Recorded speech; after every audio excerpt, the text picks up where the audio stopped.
My fiancée and her parents publicly mocked me at the rehearsal dinner, so I called off the wedding right there in front of everyone.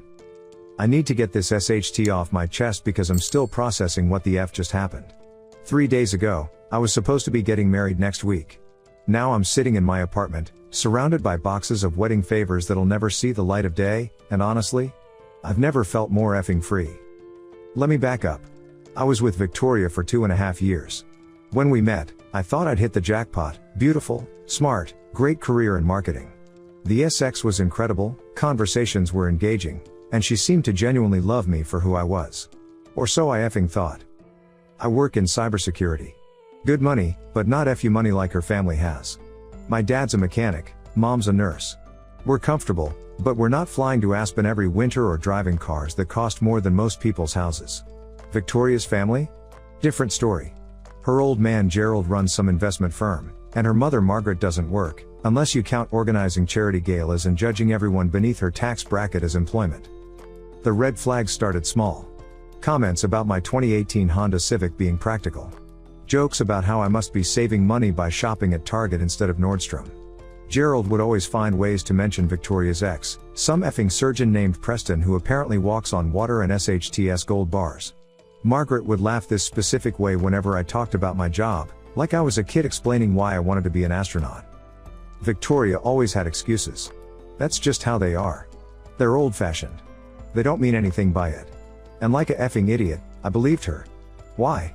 Because when we were alone, she was different. She'd tell me she loved how real I was, how I wasn't like the pretentious idiots she grew up with. She said I grounded her. Fast forward to planning the wedding. Her parents insisted on paying for most of it, wouldn't take no for an answer. I should have known it was about control, not generosity. Every decision had to go through them. My suggestions got shot down or modified until they were unrecognizable. But Victoria kept saying it would all be worth it, that once we were married, we'd have our own life. The rehearsal dinner was at some country club that probably costs more to join than I make in a year. Both families were there, plus the wedding party. About 50 people total. I'm not gonna lie, I was nervous. My family looked uncomfortable as F in that place, and Victoria's crowd wasn't exactly making them feel welcome. Then came Gerald's toast. It started normal enough. Welcome everyone, happy to be here, blah blah blah. Then he pivoted. When Victoria first brought this young man home, I'll admit, Margaret and I were surprised. Our Victoria has always had such refined taste. But sometimes our children need to experiment before they realize what truly suits them. The room got quiet. I saw my brother's jaw clench. Gerald continued, now, I'm not saying our friend here isn't a catch in his own modest way. He certainly tries hard. Why, he even wore a suit to dinner last month. Granted, it was off the rack, but the effort was admirable. Some people laughed. Victoria's cousins, her parents' friends. My mom looked like she'd been slapped. And that proposal. Gerald was on a roll now. Victoria told us all about it. A public park. How quaint. Nothing like Preston's proposal at the Eiffel Tower, but hey, not everyone can afford Paris, right? More laughter. Louder this time. But here's to hoping our future son-in-law can rise to the occasion. Maybe one day he'll even be able to afford a car with leather seats. Gerald raised his glass. To the happy couple, and to Victoria's patience. The room erupted. Not everyone. My family sat stone-faced, and I noticed Victoria's sister Isabel wasn't laughing either. But enough people were. Then Margaret chimed in, loud enough for everyone to hear. Oh, Gerald, stop it. You're embarrassing the poor boy. He can't help where he comes from. That's when I looked at Victoria. Really looked at her. Waiting for her to say something. Anything. Stand up for me, for us, for basic effing human decency. Instead, she giggled, actually effing giggled, and said, well, hopefully he can at least try not to embarrass me at the actual wedding. I've already had to explain to everyone why the groomsmen's suits aren't designer. The laughter peaked. And something inside me just crystallized. Like everything suddenly made perfect effing sense. I stood up slowly. The laughter died down as people noticed. I walked over to Victoria, who was still smiling like she'd just told the world's funniest joke. I looked her dead in the eyes, watched the smile falter as she realized something was wrong. Then I reached down and slid the engagement ring right off her finger. The silence was deafening. What are you doing? She whispered. I turned to face the room. My voice was calm. Steady. The wedding's off. Chaos. Victoria jumped up, grabbed my arm. Stop it. This isn't funny. You're right, I said, pulling free. It's not funny. None of this SHT is funny. Gerald stood up, face red. Now see here. Shut the F up, Gerald. The words came out ice cold. You've said enough. I looked around the room, made eye contact with my family, my real friends. Thanks to everyone who actually gives a SHT about me for coming. The rest of you can go F yourselves. Then I walked out. The parking lot was a blur. I heard footsteps, shouting. Victoria's voice, shrill and panicked. I got in my Civic, my modest, leather seat-free Civic, and drove away. That was 3 days ago. Since then, Victoria has called approximately 200 times. She sent novels via text, ranging from apologies to accusations to threats. She showed up at my apartment twice. I didn't answer. Her parents have called my parents. Gerald left one voicemail threatening legal action for humiliation and breach of contract. Margaret sent my mom a text saying I'd regret throwing away the best thing that ever happened to me. I've canceled everything I could. Got back about 60% of deposits. The honeymoon to Greece is now a solo trip, and I leave in 2 weeks. Already changed the second ticket to my brother's name, figured he deserved a vacation after watching that SHT show. My friends are split. Some think I overreacted, should have talked it out. Others are buying me drinks and calling me a legend. My family? They're just relieved. Turns out they never liked Victoria but didn't want to say anything because I seemed happy. Happy? What a effing joke. I was a pet. A rebellion. A way for a rich girl to PS off daddy before settling down with someone appropriate. The apartment's quiet now. I poured myself a whiskey, sitting here thinking about the bullet I just dodged. Matrix style, Neo-level bullet dodging. I know this is long as F, but I needed to write it out. Process it. Because part of me, a small, pathetic part, still can't believe I did it. Walked away from a beautiful woman who I thought loved me. Threw away a future that looked perfect on paper. But here's the thing, respect isn't negotiable. It's not something you earn by jumping through hoops or proving yourself to people who've already decided you're beneath them. It's basic effing human decency. And if the person you're planning to marry can't even give you that, then what the F are you even doing? I'll update if anything significant happens. For now, I'm going to finish this whiskey and start my life over. Without the ring, without the wedding, and without a single effing regret. Update 1, 2 weeks later update, I called off my wedding at the rehearsal dinner. F me, I didn't expect that post to blow up like it did. My inbox has been insane. Thanks to everyone who reached out with support. To the people saying I'm an idiot who overreacted, we get it, you're doormats. Good for you.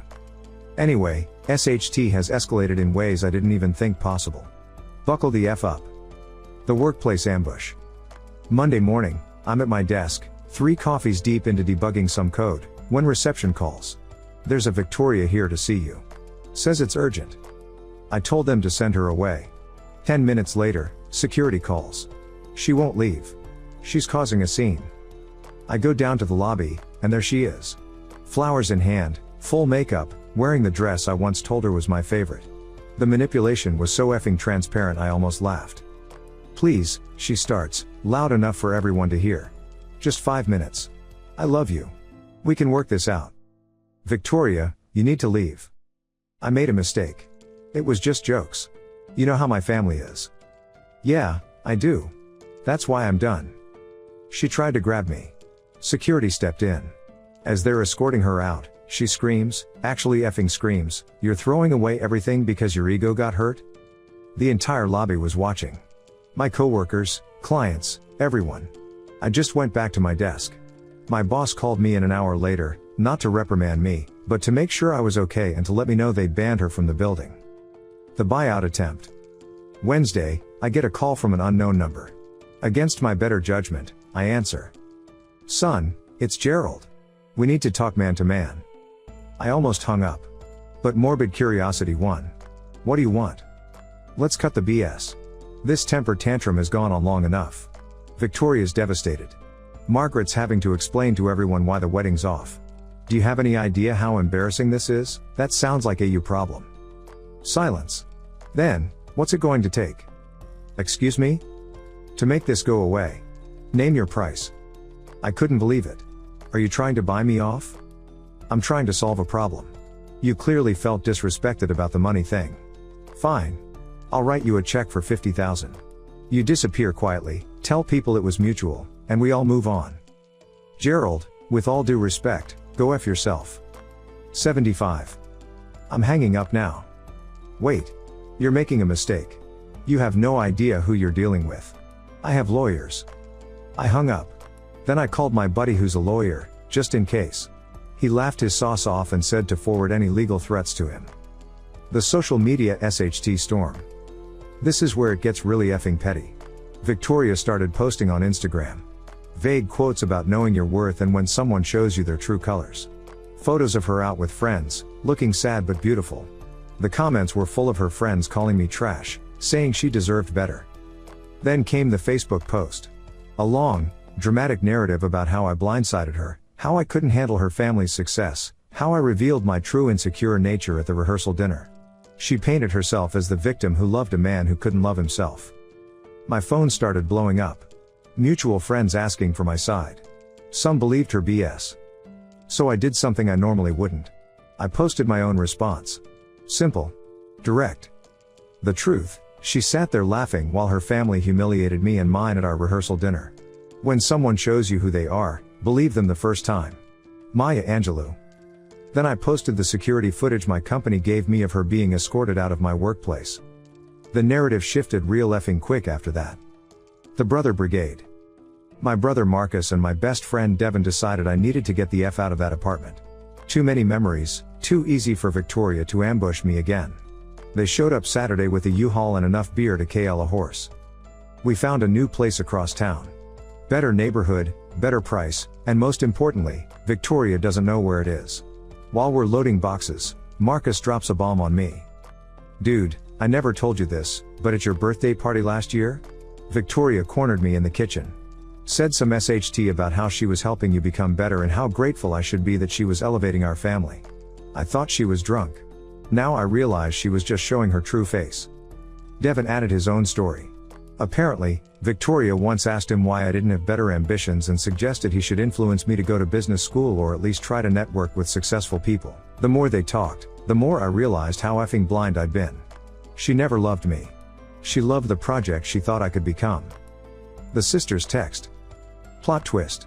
Thursday night, I get a text from Isabel, Victoria's younger sister. I'm sorry about everything. You didn't deserve that. For what it's worth, I think you did the right thing. She's done this before. I stared at that text for an hour before responding. Done what before? The rebellion dating. You're not the first project she's brought home to PS off our parents. Usually, they last about 6 months before she gets bored or Gerald pays them off. You lasted longer because you actually gave a SHT about her. I'm sorry you got caught in their effed up dynamic. Why are you telling me this? Because you seem like a good guy. And because I'm tired of watching my family destroy people for sport. I thanked her and left it at that. But that text effed me up more than anything else. I wasn't even special in my humiliation. I was just the latest in a pattern. Current status. It's been 2 weeks since the rehearsal dinner. I'm in the new apartment. The Greece trip is in 3 days. My brother's stoked, already bought a bunch of loud Hawaiian shirts to embrace the tourist life. Victoria's still texting. The latest gem, you'll never find anyone who loves you like I do. I responded for the first time in days, thank effing God for that. Then I blocked her on everything. Gerald sent one more legal threat. My lawyer responded with a beautiful cease and desist that essentially told him to eat SHT in legalese. Haven't heard from him since. The wedding vendors have been cool. Most gave partial refunds when they heard what happened.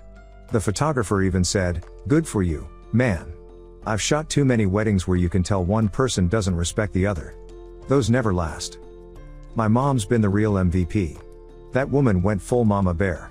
She called Margaret once, I don't know what was said, but Margaret blocked her afterward, and mom just smiled when I asked about it. Reflection. People keep asking if I regret it. If maybe I should have handled it differently. More privately. More maturely, F that. Respect is earned in public and lost in public. They thought they could humiliate me in front of everyone I cared about, and I'd just take it because Victoria was out of my league. They thought wrong. I'm not saying I'm some alpha male who doesn't feel SHT. I loved her. Or I loved who I thought she was. Some nights I wake up and for a split second, I forget it's over. That hurts. But then I remember her laugh when her dad was roasting me. I remember hopefully he won't embarrass me. I remember every time she made me feel small and disguised it as helping me improve. And any regret disappears. Next update will probably be from Greece. Marcus already has a list of bars he wants to hit. My liver's not ready, but my soul is. To everyone in a relationship where you're constantly being made to feel less than, whether it's about money, education, looks, whatever, ask yourself why you're tolerating that SHT. Love doesn't require you to shrink yourself to make someone else feel bigger. And if someone shows you who they are, believe them the first effing time. Update 2, 1 month later. Update 2, the Greece aftermath and the mask finally falls off. Back from Greece. Canned, relaxed, and with a story that's so effing bizarre I still can't quite believe it happened. But first, let me say this, if you're ever given the choice between crying over a failed relationship or drinking ouzo on a Greek beach with your brother, choose the ouzo. Choose it every effing time. The coincidence that wasn't. Day 3 in Santorini. Marcus and I are at this beachside restaurant, destroying some seafood and day drinking like we're getting paid for it.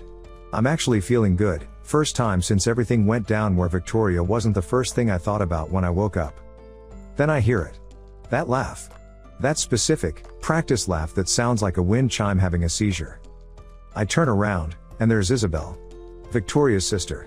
At the next table. In effing Greece. She sees me, goes pale, starts gathering her stuff to leave. I don't know what possessed me, but I called out, "Small world, huh?" She freezes. Looks like she's about to run. Then her shoulders drop and she walks over. "This isn't what it looks like," she starts. Marcus, God bless him, just goes, "Lady, I don't know who you are, but you're cling the vibe." I introduce them. Isabel sits down. I could tell she was debating it, but something made her stay. What came next was 2 hours of the most enlightening conversation of my life. The family business. After a couple drinks, Isabel started talking. Really talking. "You want to know why I'm here? In your exact hotel? Because Victoria sent me. She knew you'd be here, she still has access to your email. She thought if I randomly ran into you, I could convince you to take her back." I laughed. Actually laughed. "You're joking." "I wish." She's desperate. Gerald's been on a rampage because 2 of his clients were at the rehearsal dinner and saw what happened. Apparently, your exit made him look weak and out of control. 1 pulled their account. Good. It gets better. Victoria's been telling everyone you had a mental breakdown. That you're unstable. But then your security footage post went viral in our social circle. Now she looks like the liar she is. Marcus chimed in, "So why are you here?" "Really?" Isabel took a long drink. "Because I'm tired of being their flying monkey. I'm done. I've watched them do this to people my whole life, and I'm effing done." Then she told us everything. The pattern. Victoria's first rebellion boyfriend was in college. A scholarship kid named Anthony. Gerald paid him $25,000 to transfer schools. The second was a bartender she dated after graduation. That one lasted 8 months before Victoria got bored and cheated on him with, surprise, Preston the surgeon. The same Preston held up as the gold standard during every family dinner. "But you were different," Isabel said, looking at me. "You didn't take the money. You didn't beg. You just left. It broke their script."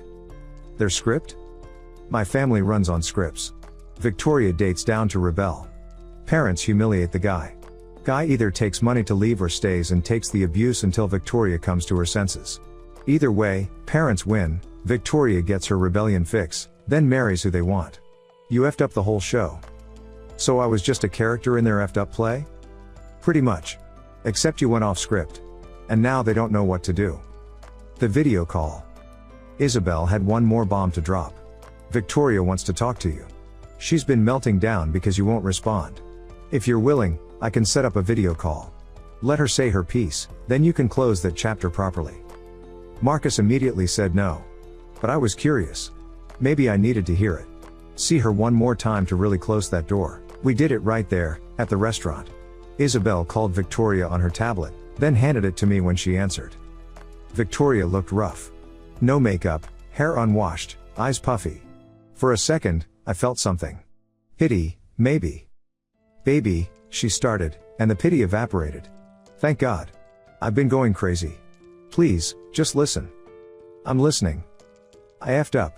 I know I did. But you have to understand, that's just how my family is. I didn't mean. Yes, you did. What? You meant it. Every laugh, every joke, every time you made me feel small.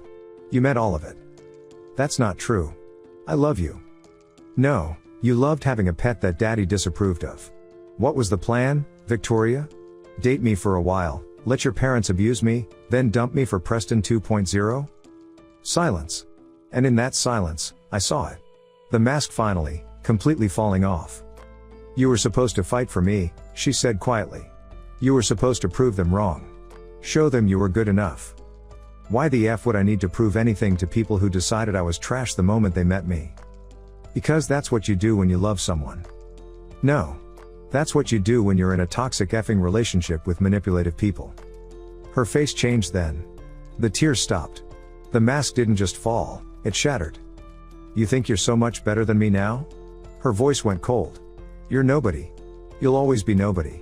And when you're alone in your shitty apartment with your shitty job and your shitty car, remember, you had the chance to be somebody. With me. And you threw it away because your little feelings got hurt. There it was. The real Victoria. The one her family saw. The one I'd been too effing blind to notice. Bye, Victoria. I handed the tablet back to Isabel and watched her end the call. Victoria tried calling back immediately. Isabel blocked her. I'm sorry, Isabel said. For all of it. Don't be. You just gave me the best gift possible, confirmation that I made the right choice. The rest of Greece. The trip was effing incredible after that. Marcus and I parasailed, got drunk with locals, ate our body weight in souvlaki. I even met a woman at a bar, tourist from Germany, just there for a good time. We spent 2 nights together, and it was exactly what I needed. No strings, no manipulation, just 2 people enjoying each other. But the best part? I wasn't thinking about Victoria. For the first time in years, I was just me. Not someone's project or rebellion or disappointment. Just me. Return to reality. Got back to find some interesting developments. Victoria announced her engagement to Preston. Yes, that Preston. The surgeon X. 2 weeks after our wedding was supposed to happen, the announcement was in the effing newspaper, complete with a photo of them at some charity gala. The speed tells you everything. This was always the plan. Gerald's business took a hit. Isabel wasn't lying, he lost 2 major clients. Turns out publicly humiliating someone in front of potential business partners isn't great for your reputation. Who knew? My job offered me a promotion. Senior position, 40% pay raise, option to work remote. My boss straight up told me they were impressed with how I handled the incident with Victoria. Shows character, he said. Victoria tried contacting my parents. My dad answered once, told her to F off and lose our number, then hung up. Dad's not usually a cursor. I've never been prouder. The therapy decision. I started seeing a therapist. Not because I'm effed up over Victoria, I'm not. But because I need to understand why I ignored so many red flags. Why I let someone make me feel small for so long. First session, the therapist asked me to describe my relationship.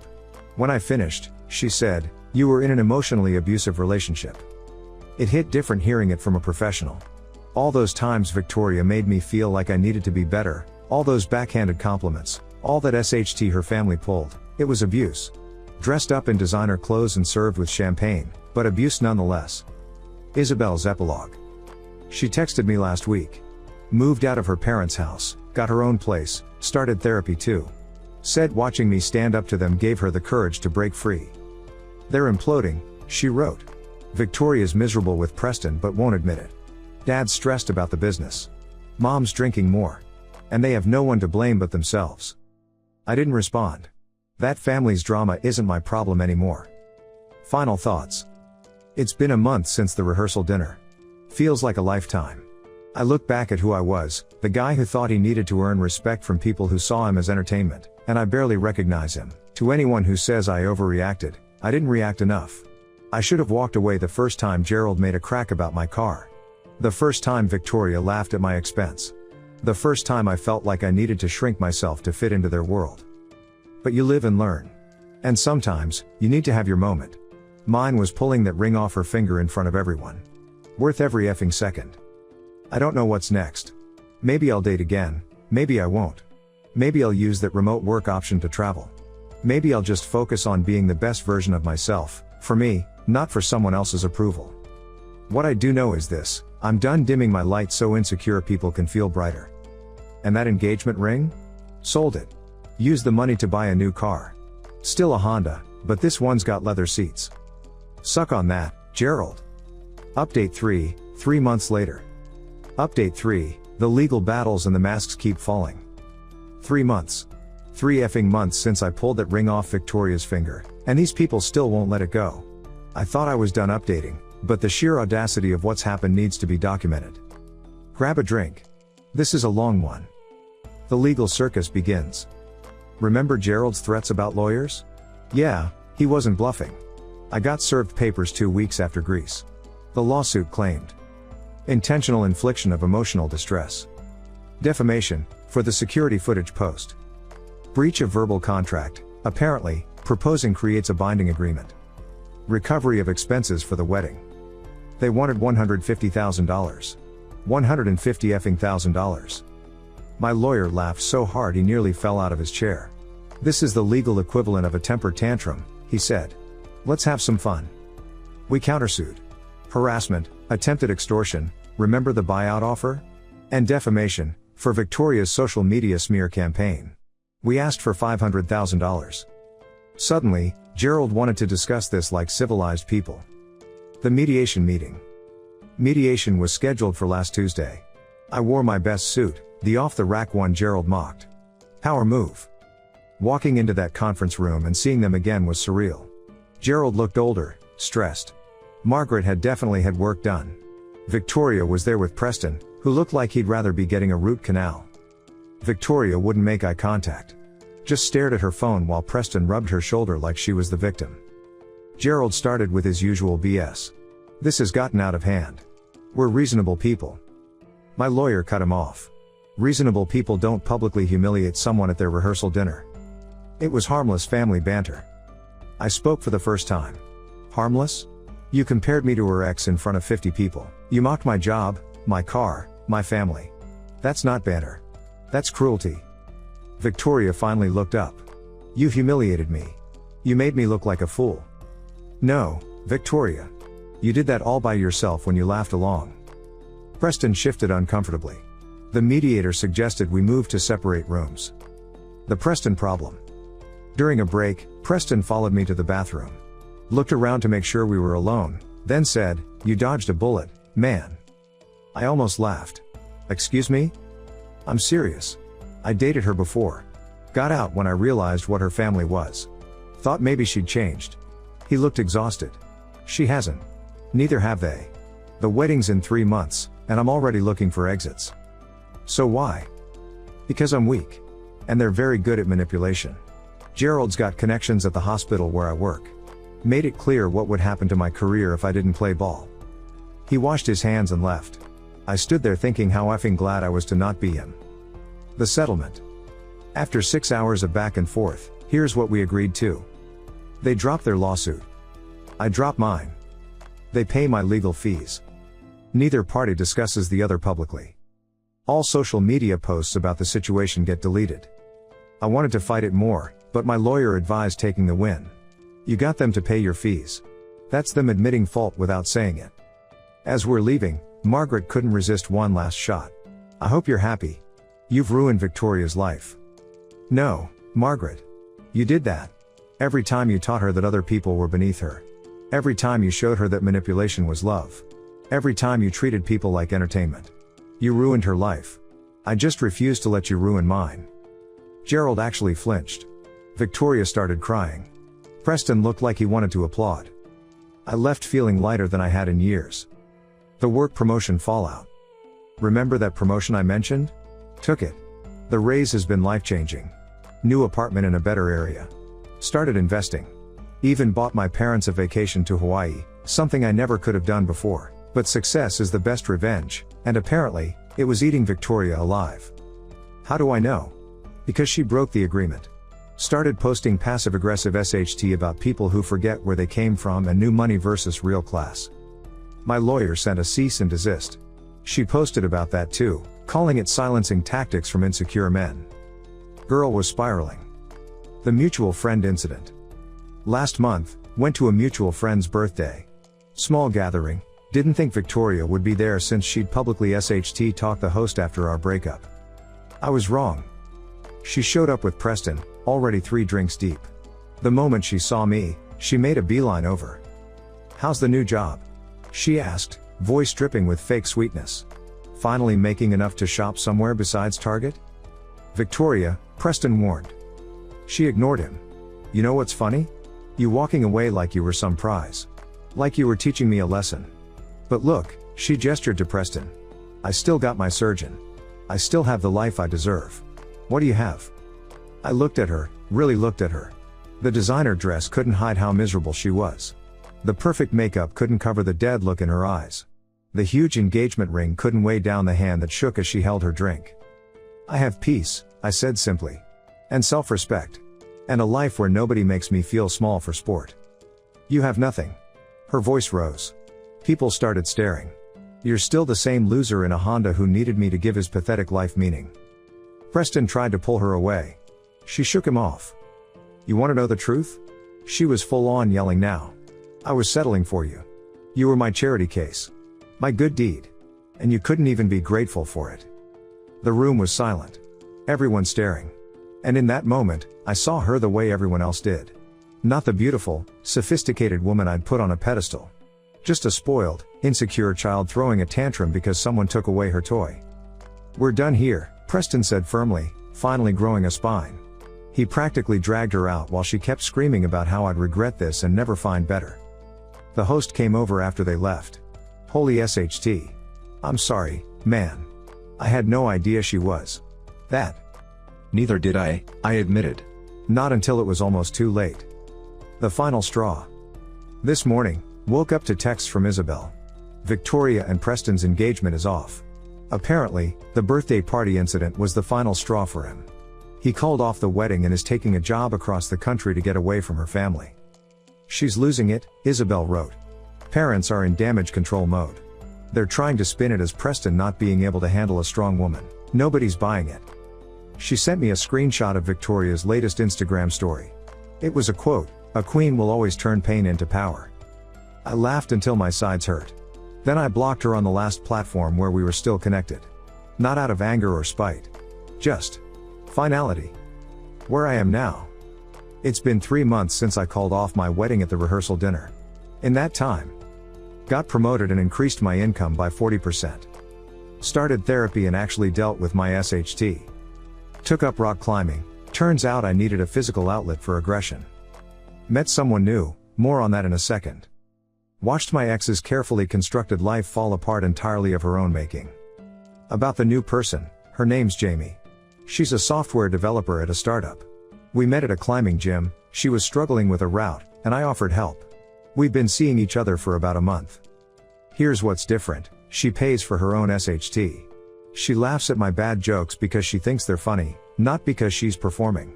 When I told her about the Victoria situation, she said, "Damn, that's effed up. Want to climb and not talk about it?" Perfect response. I'm taking it slow. Really slow. Because I need to make sure I'm not repeating patterns. But so far? It's healthy. It's real. It's based on mutual respect. She drives a beat-up Subaru and jokes that we're the reliable car couple. Her parents are teachers. We went to Target together last week, and she got excited about a sale on towels. No jokes about being above anything. Just two people living their actual lives. The family aftermath. Isabel keeps me updated occasionally. The fallout has been spectacular.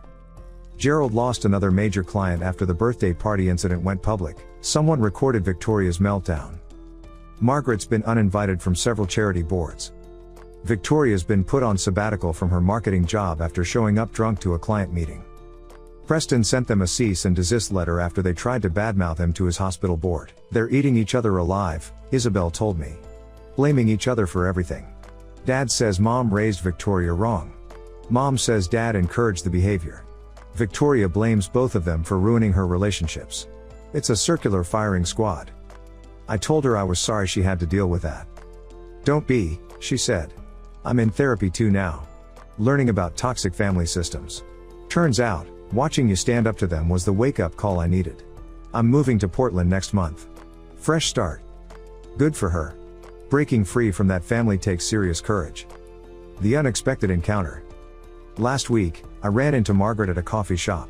She was alone, looked tired. For a second, I considered leaving without her seeing me. But F it, I'm not hiding from these people anymore. She saw me, and I watched her debate whether to acknowledge me. Finally, she walked over. "You look well," she said stiffly. "I am." She fidgeted with her ring. "I suppose you're enjoying watching our family struggle." "I don't think about your family, Margaret. At all." That seemed to hit her. She was quiet for a moment, then, "We weren't always like this, you know. When the girls were young, we were different. Happier. Less cruel?" She flinched. Concerned with the wrong things. She looked older than I remembered. Tired. Gerald's father was the same way. Always comparing, always competing. I thought we were teaching the girls to be strong. To know their worth. You taught them that worth comes from being better than others. That's not strength. That's insecurity. She nodded slowly. Victoria's in therapy now. The therapist says similar things. I had nothing to say to that. For what it's worth, she continued, I'm sorry. Not for Victoria's sake, but genuinely.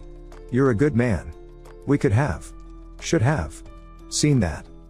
Then she left, and I sat there processing the fact that Margaret, Ice Queen Margaret, had just apologized. Sort of. Reflections at the 3-month mark. People ask if I regret how it went down. If I could have been classier about it. Here's the thing, there's no classy way to deal with people who have no class. You can't take the high road with people who live in the gutter. Sometimes, you have to meet them where they are, then walk the F away. Was pulling the ring off dramatic? Yes. Was it satisfying? Absolutely. Would I do it again? In a effing heartbeat. Because here's what that moment gave me, my dignity. My self-respect. My effing balls back. For 2.5 years, I dimmed myself to fit into their world. I let them make me feel small. I accepted subtle, and not so subtle, abuse because I thought that's what love required. It's not. Love doesn't require you to shrink. It doesn't require you to accept disrespect. It doesn't require you to prove your worth to people who've already decided you're worthless.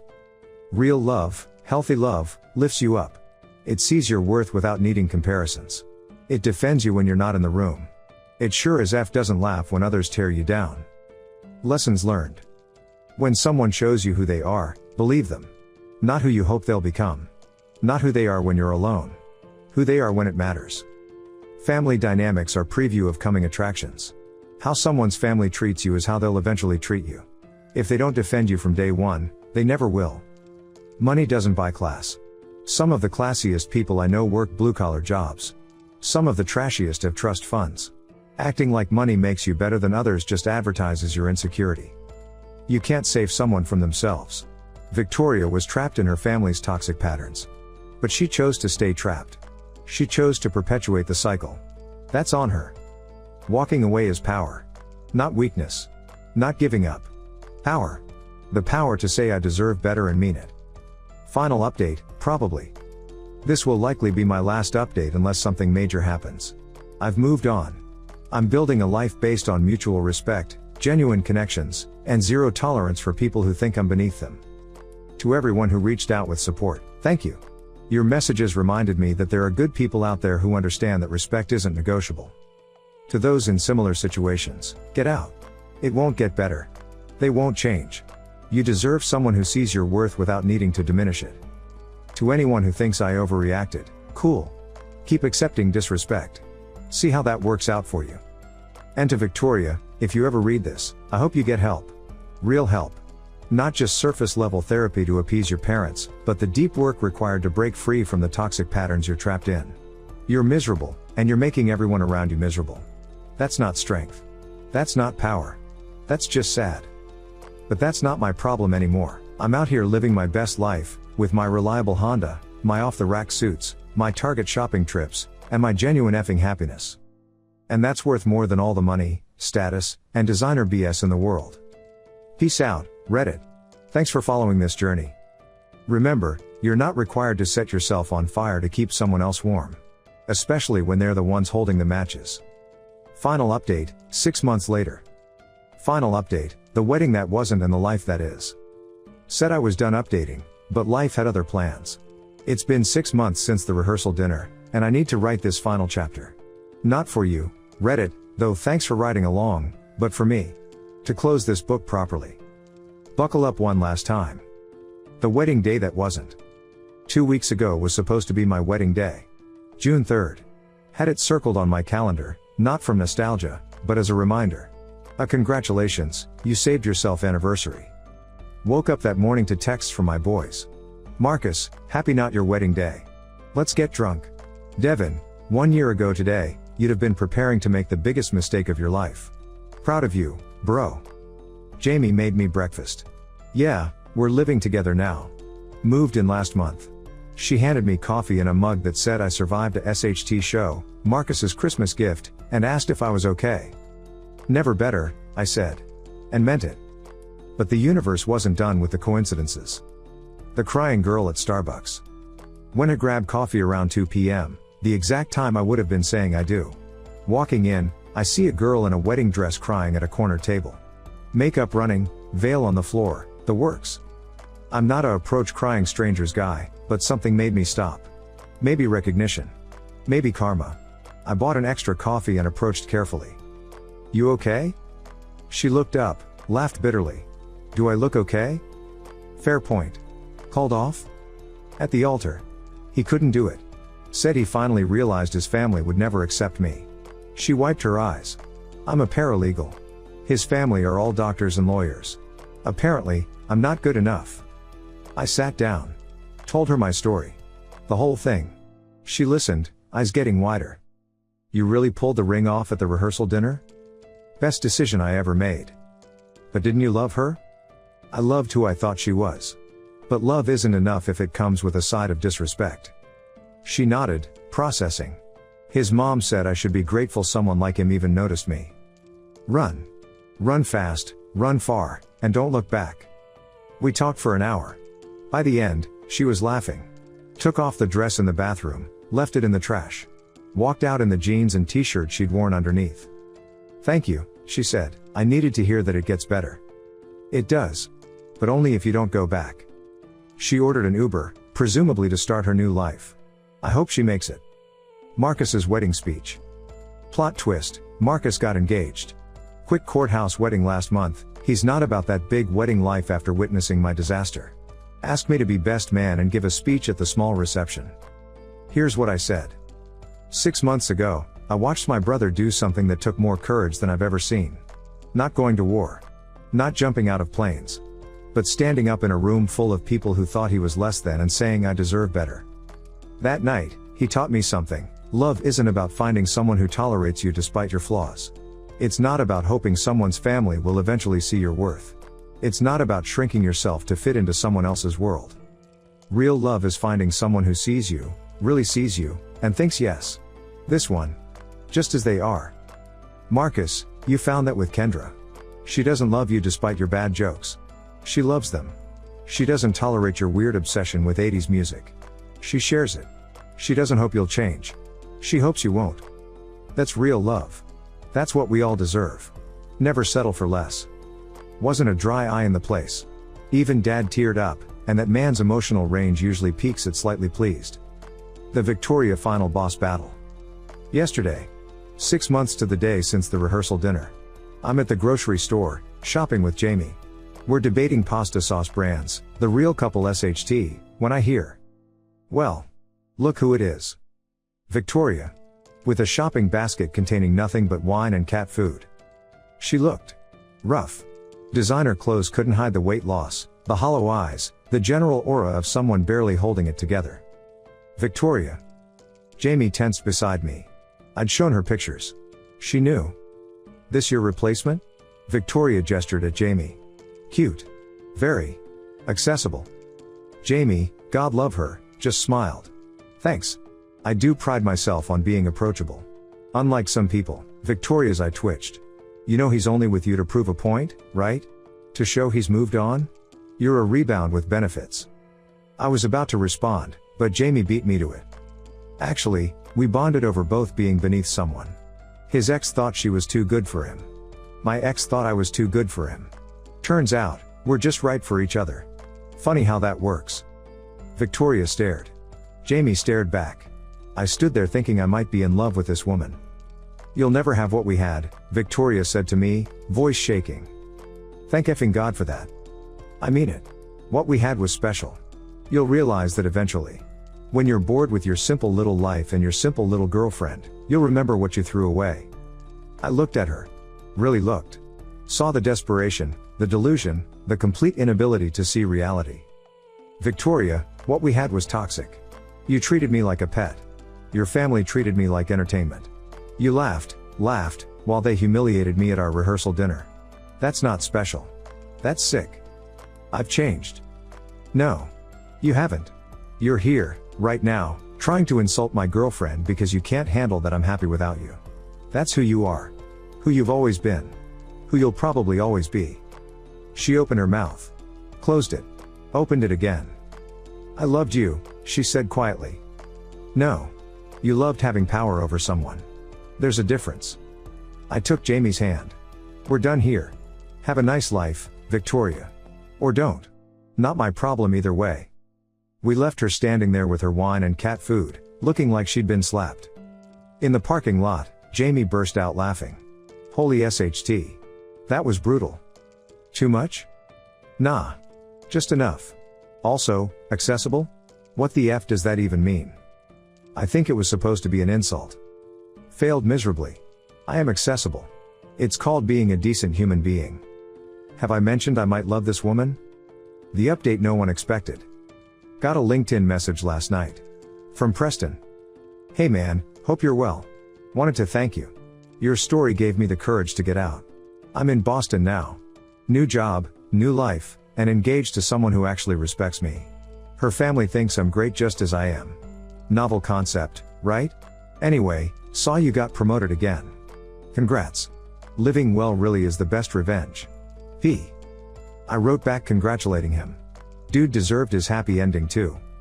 Then, because the universe has a sense of humor, I got another message. From Gerald. I owe you an apology. What I did was wrong. I've been in therapy, court ordered after a rage incident at the club, long story, and I'm beginning to see how toxic our family dynamic was. Victoria's struggling, and I blame myself. I created this. Encouraged it. I'm sorry for the pain we caused you. You deserved better. Gerald. I didn't respond. Some bridges don't need rebuilding. Some apologies are more for the sender than the receiver. And some people need to live with their choices. But I did screenshot it. For closure.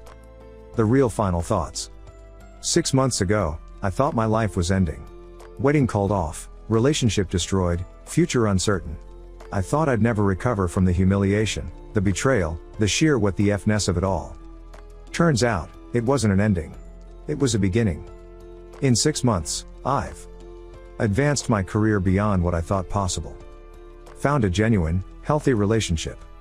Strengthened my family bonds. Discovered self-respect I didn't know I had. Built a life that's mine, not a performance for someone else's approval. Am I glad it happened? No. I wouldn't wish that humiliation on anyone. Am I glad it's over? Absolutely effing yes. To everyone who's been following this saga, thank you. Your support, your own stories, your validation when I needed it, it all helped more than you know. To anyone in a relationship where you're constantly made to feel less than, you deserve better. You are better. Don't wait for a rehearsal dinner disaster to figure that out. To the Victorias of the world, get help. Real help. Your pain doesn't give you the right to hurt others. And to Margaret, Gerald, and that whole toxic family, I hope you find peace. I hope you break the cycle. I hope you learn that other people aren't NPCs in your personal drama. But mostly, I hope I never have to think about any of you again. This is it. The final update. The end of this chapter. I'm sitting here in my apartment, the one I can afford just fine, thanks, with Jamie beside me, Marcus texting about weekend plans, my parents proud of who I've become, and a future that's mine to shape. No more updates. No more drama. No more looking back. Just forward. Always forward. Thanks for everything, Reddit. It's been real, and remember, you're not required to shrink yourself to fit into someone else's world. The right person will think your world is worth exploring. Peace out. Update, Mods locked the original thread, but I wanted to say thanks for all the awards and messages. Jamie says hi and wants you all to know she started calling my Honda the Nobility Mobile because it carried a king away from peasants who didn't recognize royalty. She's a keeper. Thank you so much for watching until the end. If you really like our videos, please don't forget to like, share, and subscribe. Have a great day.